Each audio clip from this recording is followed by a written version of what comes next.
Hello everyone, as you can tell, we are sitting in a different spot today, and that's exciting because behind me you can see, you can see my desk, so yay. I have been studying all night for organic chemistry, and so I have a quiz tomorrow, and you can see on the other side, I always get confused, on the other side there's organic chemistry right there, so yay, that's what I've been doing, and yep, and you can tell what's important to me. I've got my cards. I always get confused. I got my cards right there. And my homework board, and then Wicked, which is over here. So yeah, you can tell what's important to me, and you can tell that I don't know my directions. But anyways, gonna do a monthly pickup for you guys, what I picked up in January. And I think this is it, and I can't remember what I did in my collection videos and what I actually showed you. So if some of these repeat, then I'm sorry. I just happened to forget. And I got a lot of DS games. So huge month for DS games. My DS collection was lacking, and so I decided to pump it up a little bit. But I'm going to go ahead and get started. I'll start with the 360 games. First of all, I got Operation Darkness. This is, as you can tell, it's an Atlas game, and I haven't popped this in yet. It was really cheap. It was only $12, and I bought it blindly. Like I saw it and I was like, oh, Atlas, Xbox, let's buy it. And it's an exclusive too. And as you guys know, I'm like super crazy about exclusives. And I went home and I checked it out, and it got terrible ratings, like 2s. And I'm like, no, not a 2, but. But we'll see. I haven't popped it in yet because I'm still playing Vesperia. Yep. I got stuck, but anyways, that's another story completely. But yeah, I'm excited actually to try it, because if it is as bad as everyone says, then I'd like to experience a terrible video game. And if it's not, then I'll be very, very happy to not hate it.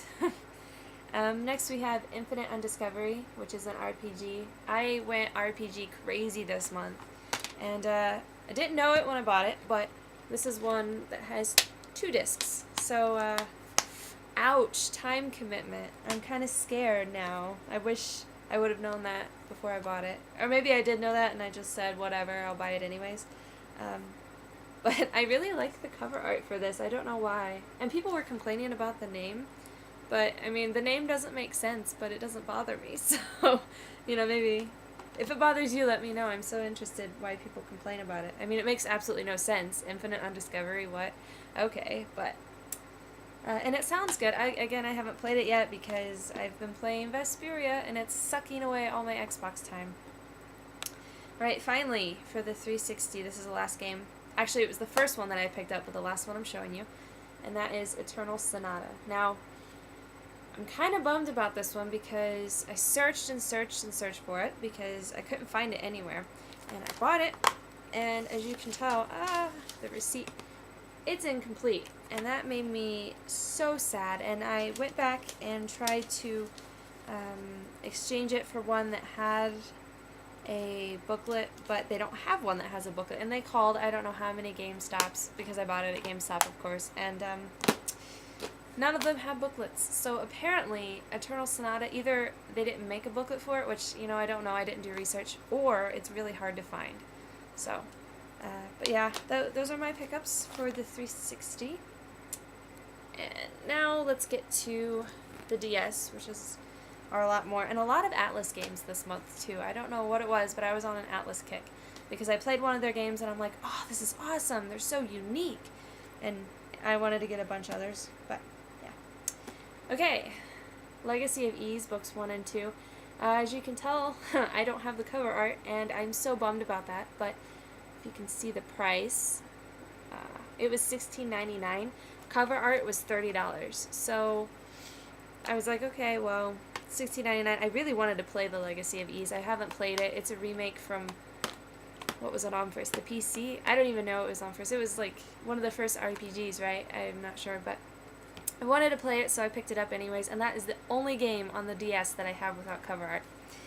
Kinda sad. Next we got Shin Megami Tensei Devil Survivor. This is an awesome, awesome game. Like, I've never played a Shin Megami Tensei game before. And I heard it was a cross between Pokemon and something else, and I forget. But it kind of is. You know, you don't collect monsters per se, but you do have monsters in your possession, and you can combine them and make stronger monsters. And the storyline is really good. I don't know how far I am right now, but I got stuck. But this is the one I've been playing through on the DS. So all these other ones I've looked at, but I haven't technically gotten into the story yet. But that one's really good. I'm so excited to finish it, and yay! So I suggest picking that up. It was on a lot of people's Game of the Year lists, so I would pick it up if I were you. Next, we have Nights in the Nightmare. And I picked this one up used too, so I don't have the music CD. But this one is hard. Like, I popped it in, and I didn't do the tutorial because I didn't really want to get into it because, like I said, I'm playing Devil Survivor. I just wanted to see how basically the point is you have this little wisp, is what it's called, and you control it with the stylus. And the wisp controls the knights. I mean, I don't know, I haven't gotten into the story, so you guys, if you've played it, you know more than I do. But I skipped the tutorial. I'm like, okay, I just want to see how it works, and I got into the first battle, and it is hard. The learning curve on this is going to be really hard, I think, but it looks fun, and it looks really good, and I think the story's going to be amazing, too. Okay, next we have Moon.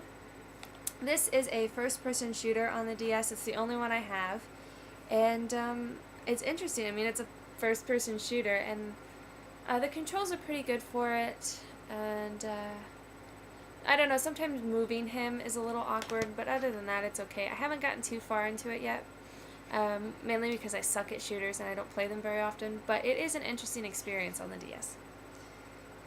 Next we have the legendary Starfy. I was craving a platformer, so I picked this one up, and I played a couple levels and I haven't gone back to it. It's really cute, kind of easy, but of course I only played like 2 levels, so maybe that was just me. You know, they were just starting out, you know? But it's really cute. It reminds me of Mario, except a little bit easier and cuter. A lot cuter. Like, colors everywhere, and you can't be sad while playing that game. Next, we have Etrian Odyssey 2, Heroes of Lagard. This is a dungeon crawler, and it is hard. It is really hard. It's, you die really easily, and I wish you didn't. I wish they would make it a little bit easier for people like me who get discouraged after dying 50,000 times. But I really love it. Like, as hard as it is, this is the game that I wanted to play for the longest time. And it's cool because you go through and you map it out on your touch screen. So you'll map out the dungeons and stuff, and like where a treasure is and all that different stuff. It's really cool. Next we have Rhapsody. I got this on a whim because I saw it and I was like, ooh, Rhapsody, music. I like music. And it looks really quirky. I popped it in and played it for like 2 seconds to make sure it worked, so I haven't gotten into it. But it does look really quirky and cute, so I'm excited to play it. Next we have Contact. Contact. I don't know how I feel about this game. Didn't get very far, but it's different. I think it would get better, but what I played of it, it wasn't extraordinary. It wasn't what I was expecting, so it wasn't the most extraordinary thing I'd ever played. But I'm going to get back into it, and maybe my opinion will change. And then finally, we have Zubo, probably the most spontaneous buy ever, and it's not that great. I'm not one for graphics. Like, I don't really care as long as it has a good story, but the graphics on this are terrible. And so I popped it in, and it's like right after playing something like Devil Survivor, and I popped this in, and it's just like grainy and pixelated, and I didn't like it too much, but what can you do? I only paid $10 for it, so what can you do? Alright, so that wraps up my pickups, and just really quickly, I want to say a really quick thank you to all of those who have watched my videos and subscribed. You have no idea how much it means to me, so thank you so much, and I hope that you keep checking back. I'm going to make a new video right after this one, so check back for that. Okay, thank you guys, bye.